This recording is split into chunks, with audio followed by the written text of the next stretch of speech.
সুধী দর্শক শ্রোতা আসসালামু আলাইকুম। মেজর জিল্লুর রহমান ভয়েসে স্বাগতম। সচিবালয় নিয়ে সবার মধ্যে একটা দুশ্চিন্তা, উদ্বিগ্নতা কাজ করছে। সচিবালয়কে বলা হয় সরকারের প্রাণ, হৃৎপিণ্ড।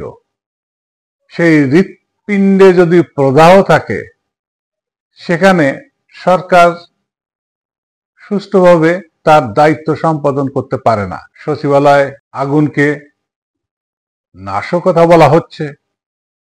তারই পাশাপাশি কয়েকদিন ধরে সচিবালয়ে প্রশাসন ক্যাডার কর্মকর্তারা আন্দোলন চালাচ্ছেন। তারা আব্দুল মুহিত সংস্কারকে প্রত্যাখ্যান করেছে। এমনকি তাকে ২০ মুহিত বলেও তারা আখ্যায়িত করেছেন। ৪৮ ঘন্টা সময় বেঁধে দিয়েছেন। তারা পদত্যাগ দাবি করেছেন।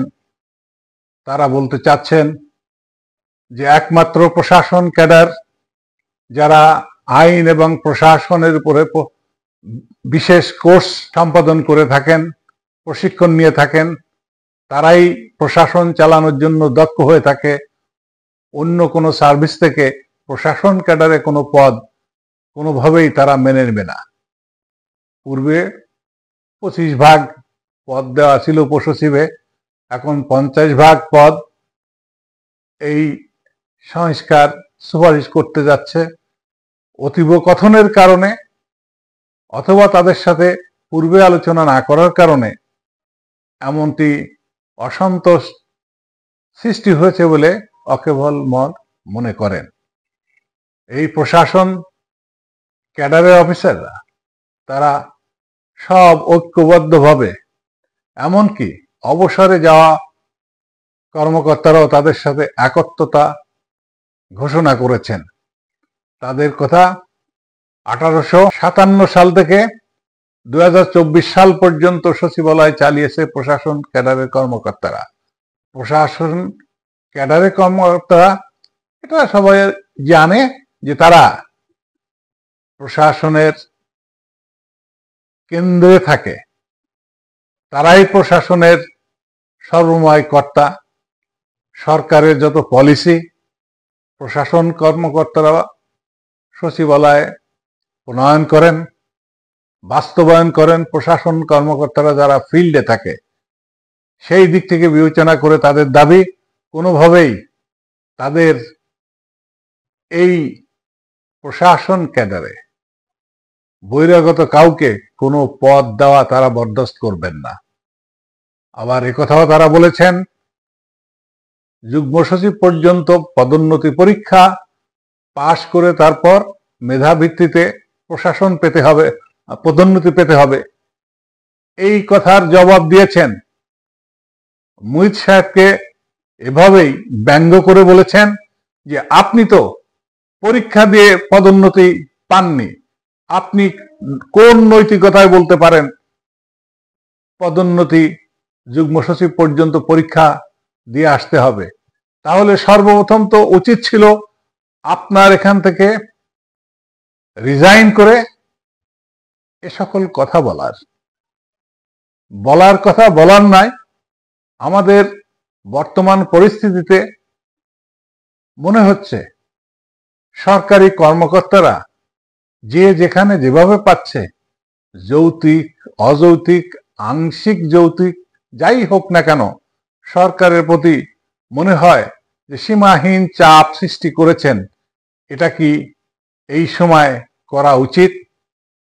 এ কথার জবাবে অনেক প্রশাসন কর্মকর্তারা বলছেন এ সময় পুলিশ নাই, মেয়ররা পালিয়েছে, চেয়ারম্যানরা পালিয়েছে, একমাত্র প্রশাসন কর্মকর্তা আমরাই দক্ষ, আমরাই প্রশাসন বুঝি বিদায় দেশকে সামলিয়ে রাখছি।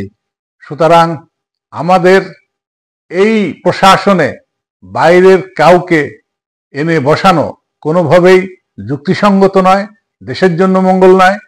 সুতরাং আমরা সর্বদিক বিবেচনা করে ঘোষণা দিয়েছি, আমরা যে সংস্কার সুপারিশ বাস্তবায়ন করতে যাচ্ছেন তা কোনোভাবেই আমরা মেনে নেব না।